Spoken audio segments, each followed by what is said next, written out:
А перед началом данной серии хочу сказать спасибо всем спонсорам, которые поддерживают канал. Ваша поддержка поможет каналу существовать.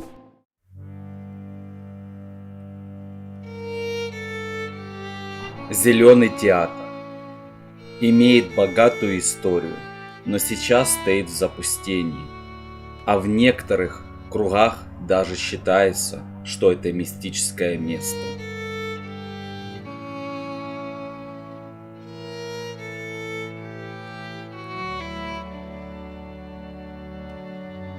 Если говорить о строительстве стен Зеленого театра, то появились они еще в XIX веке, задолго до его открытия. Причем театр из них делать никто не собирался. Таким образом укрепляли Печерскую крепость.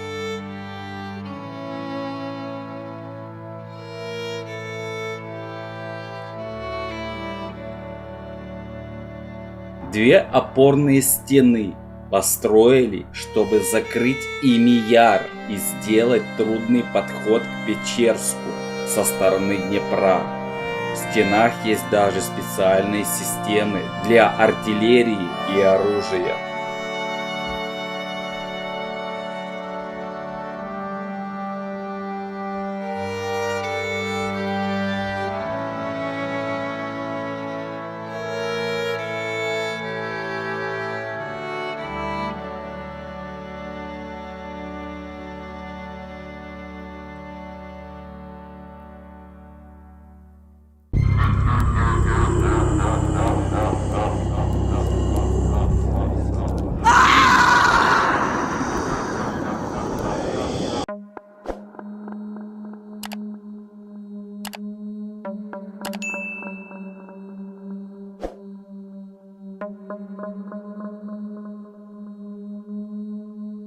Верхняя стена будущего Зеленого театра была построена примерно в 1853-54 годах, а нижняя, та самая полукруглая стена, достроена уже в 1856 году. Она закрывала подход от несуществующего ныне Цепного моста, охраняя Подольские ворота крепости. Уже тогда крепости соединялись с подземными тоннелями, с арсенальными мастерскими. Также в тоннелях проходил водогон с чугунными трубами.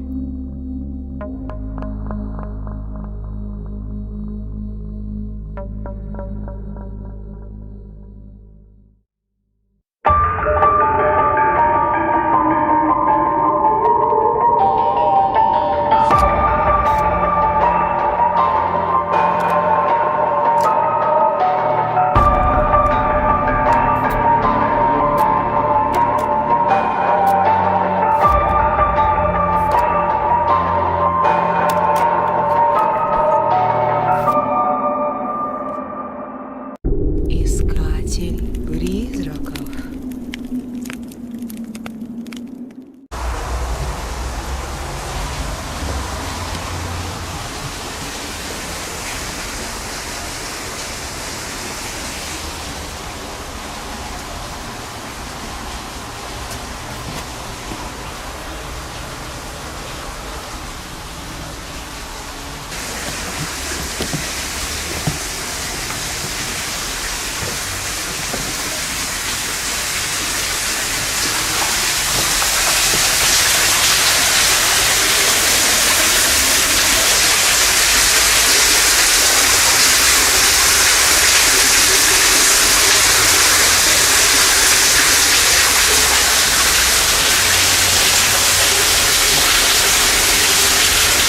Теперь можно обратить внимание, что за долгое время сюда наведывались сатанисты, делали свои обряды, поклонения, рисовали свои пентаграммы. На каждой стене практически можно увидеть сатанинские знаки.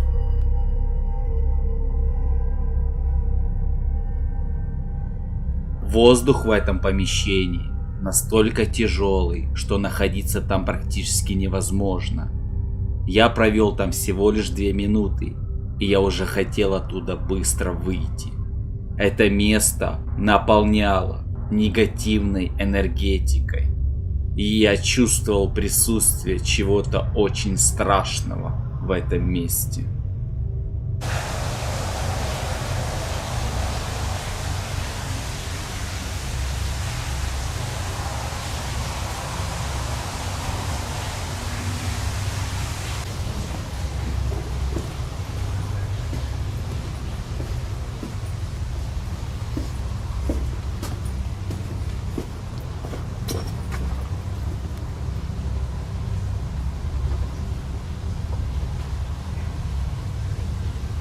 Присмотревшись в это маленькое помещение, я увидел очень много обгоревших стен.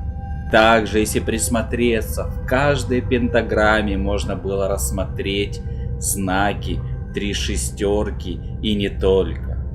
На некоторых стенах можно было обнаружить надписи латынью, и что-то странное по-любому на этих стенах и необычное было написано. В этом месте ощущается энергетика зла. Зла, которое кто-то выпустил. И выпустил неоднократно в этих стенах. Ходят слухи, что в этом месте так же само обитает полтергейст по имени Хозяин. И по слухам сделали такую легенду, что если ты заходишь в Зеленый театр, в эти стены, ты обязан поздороваться с хозяином. Если ты это не сделаешь, тебя будут ожидать неприятности. Я, конечно, в это не особо поверил, но я решил не испытывать судьбу, я просто решил отсюда выбраться. Воздух был настолько тяжелым, что без маски находиться в этом помещении просто невозможно. Еще мне рассказали такую легенду, что неподалеку от этого театра сейчас я нахожусь возле первой стены. Был такой миф, что от этой первой стены неподалеку, возможно в метрах 100 от нее, должно было быть детское кладбище. Не знаю, правда это или нет, но его я так и не обнаружил. Еще говорили, что в 90-х годах здесь обнаруживали очень много трупов. Бандиты, которые находили своих жертв в этих стенах. Бандиты специально обитали здесь, находя свою жертву для того, чтобы ее изнасиловать, а и вовсе убить. Под ноги надо смотреть в этом месте постоянно, а вечером это место еще более атмосфернее.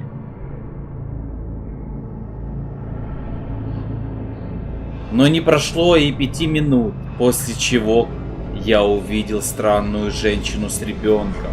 Почему-то меня в этом месте начали окутывать темные мысли. Я сначала начал переживать и думал, что возможно эта женщина хочет сделать что-то очень плохое.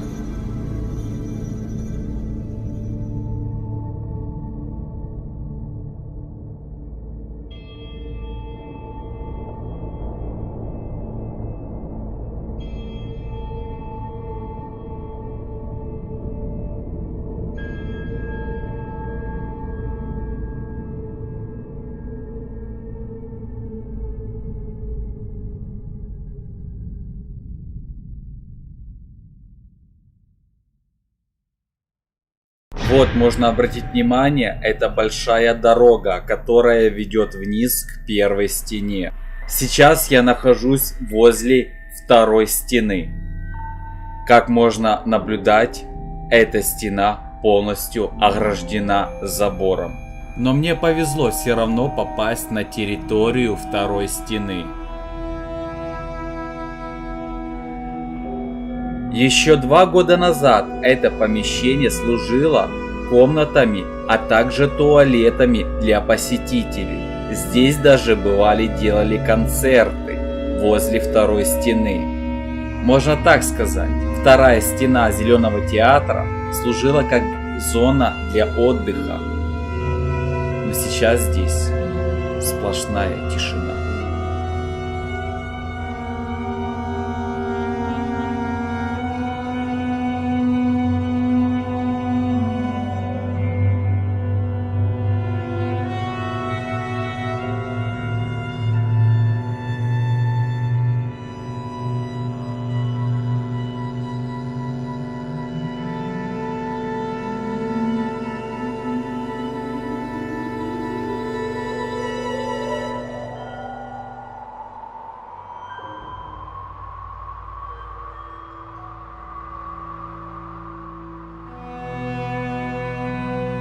Можно обратить внимание, что еще в этом здании в очень плохом состоянии, но остались диваны. Также можно увидеть 2 холодильника, разбитых, а один из них из-под Кока-Колы.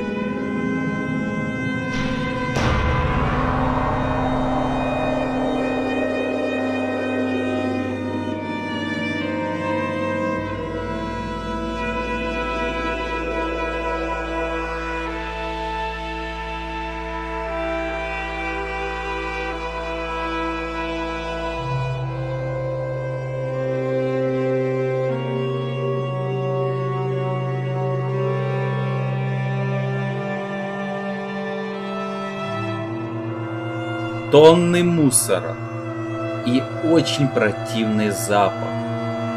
Возможно, здесь проводили спиритические какие-то сеансы. Также логово бомжей. И не только.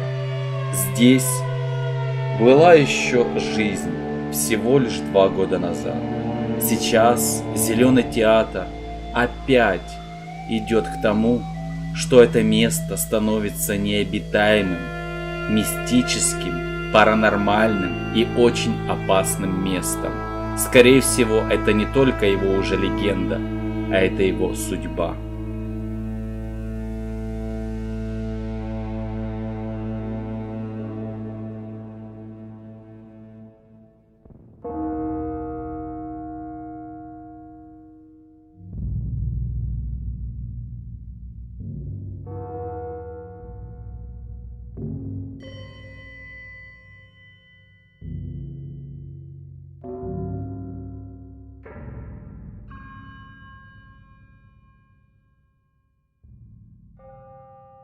Мне повезло, я еще успел увидеть остатки сидушек от стульев в маленьком помещении, закрытое дверью.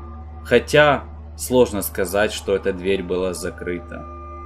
Видно остатки из-под бутылок алкоголя, а также очень неприятный запах.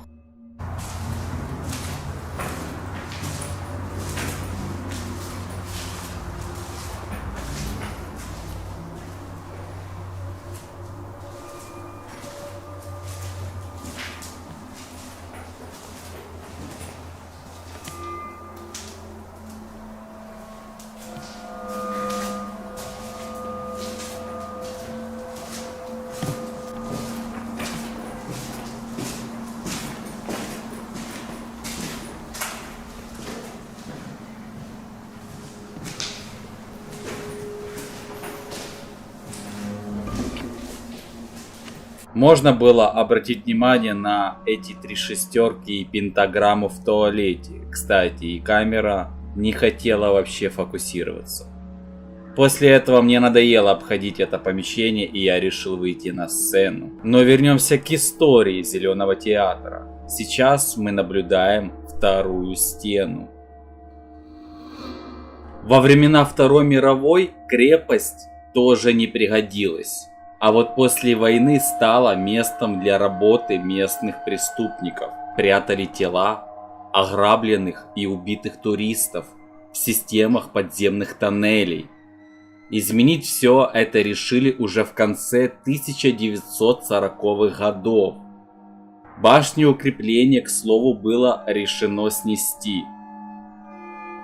Центр Киева пребывал не в лучшем состоянии, а фактически был разрушен. И чтобы скрасить послевоенное состояние, когда велось восстановление города, архитектор Александр Власов предложил построить развлекательный парк на этом месте с каруселями и театром. Это и было сделано в 1949 году. Используя стены старой крепости, в парке открыли амфитеатр на 4000 мест.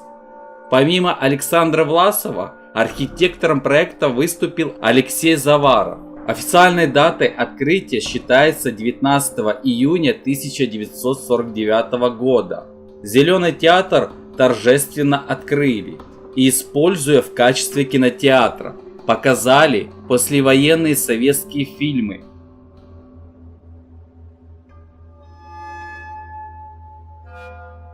Зеленый театр, который открывался в качестве послевоенной реабилитации города, постепенно терял свою популярность. Ведь через время открылся и Жовтневый палац, и пляжный гидропарк, который в первое время был невероятно популярным. Но даже несмотря на это, Зеленый театр продолжал бы работать, если бы не пожар, случившийся по странным обстоятельствам. Амфитеатр сгорел по причине удара молнии.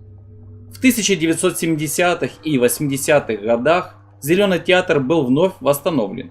При восстановлении театр был укреплен, и к нему были добавлены балконы, однако в него уже мало кто ходил, и постепенно место начало становиться заброшенным.